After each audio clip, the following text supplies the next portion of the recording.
When thousands of students actually take to the streets, it's never just a protest, is it? It's really a verdict on a system that holds the dreams of millions of people in its hands. So what we're going to look at today isn't just about one bad exam. No, this is about a fundamental breakdown of trust and the fight for a future that's being put in serious jeopardy. They are playing with our future. We spent years preparing for this one day. I mean, just listen to that. That one sentence from an aspiring government servant, it just captures the entire heart of this issue, right? This isn't just some minor inconvenience. We're talking about years of dedication, of financial sacrifice. All that hope, just completely wiped out by what feels like pure chaos. The emotional stakes here are just incredibly high. So you gotta ask, what was the final straw, right? What actually pushes thousands of students away from their desks, away from their books, and out onto the streets of Delhi demanding answers? Well, that's exactly what we're gonna break down. Let's really get into it. All right, first up, a future on hold. You see, the protests on August 24th, 2025, they weren't some sudden explosion out of nowhere. Think of it more like a pressure cooker. This crisis had been simmering for months, building and building, fueled by just pure frustration and this deep, deep sense of injustice. It was bound to blow. So picture the scene. Ramlila Maidan in Delhi. You've got about 1,500 students and their teachers gathered together. They're there peacefully, just trying to make their voices heard. But the whole thing ends in clashes, with police detaining 44 people, supposedly because the protest went past its permitted time. And of course, a response like that, it just made everyone feel like the authorities weren't listening at all.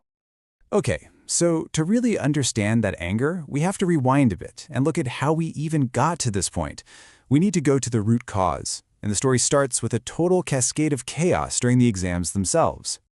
I mean, get this. Can you imagine studying for years for the biggest exam of your life, only to be told your test center is thousands of kilometers away across an ocean? This isn't a hypothetical. It actually happened. One student from Jaipur was assigned an exam center in the Andaman and Nicobar Islands. You can't make this stuff up. It's not just some clerical error. It's a logistical and financial nightmare. And it's a perfect example of what protesters started calling irrational center allocation. And hey, even for the students who did manage to get to their exam centers, the chaos was just getting started. We're talking sudden exam cancellations, widespread server crashes, keyboards and monitors that just didn't work, biometric systems failing, locking students out, and getting them wrongfully disqualified. This was not a few isolated problems. This was a complete and total systemic breakdown.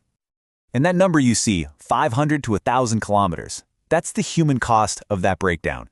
That's the insane distance so many of these young people traveled, spending money they didn't really have, only to be met with, well, with failure.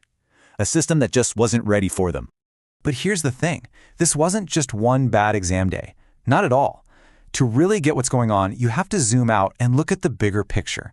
And when you do that, you start to see a really troubling pattern of failure. So a huge part of this story is the vendor switch, the people actually running the exam. For a long time, it was a well-known, established company, TCS. But then the SSC switched to a new vendor called Eduquidity. Now, this was a massive red flag for a lot of people, because Eduquidity had been previously blacklisted for its supposed role in the Vyapam scam, that huge recruitment and cheating scandal. So looking back, that decision seems directly tied to the chaos we saw in 2025. And if this all feels like deja vu, well, that's because we've literally been here before. Back in 2017, there was a massive exam scandal that led to huge protests and a whole CBI probe. Then in 2024, a new law gets passed to stop cheating. But here's the kicker. As the 2025 collapse proved, that law did nothing to prevent administrative mismanagement. It's like the past lessons were completely ignored.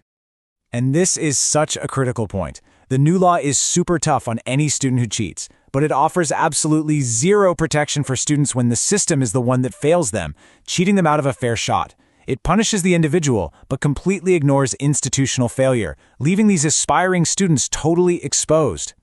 So, faced with all of this, the protesters didn't just show up and shout. No, they got organized. They came forward with a really clear set of demands for how to fix things. They weren't just complaining about a problem, they were actually proposing a concrete solution.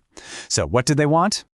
And their demands were super specific and honestly pretty reasonable.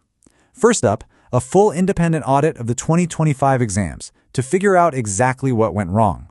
Second, Hold the vendor accountable. That means blacklisting them and hitting them with penalties. Third, create a grievance portal that actually works, one that solves student issues on a deadline. Fourth, mandate standard protocols. Basic stuff like backup servers and power. And finally, and this is so important, talk to the students. Engage with them. Don't just arrest them. So you've got the problem laid out, and a clear, logical solution right there on the table. The million-dollar question is, how did the government and the SSE respond to all of this?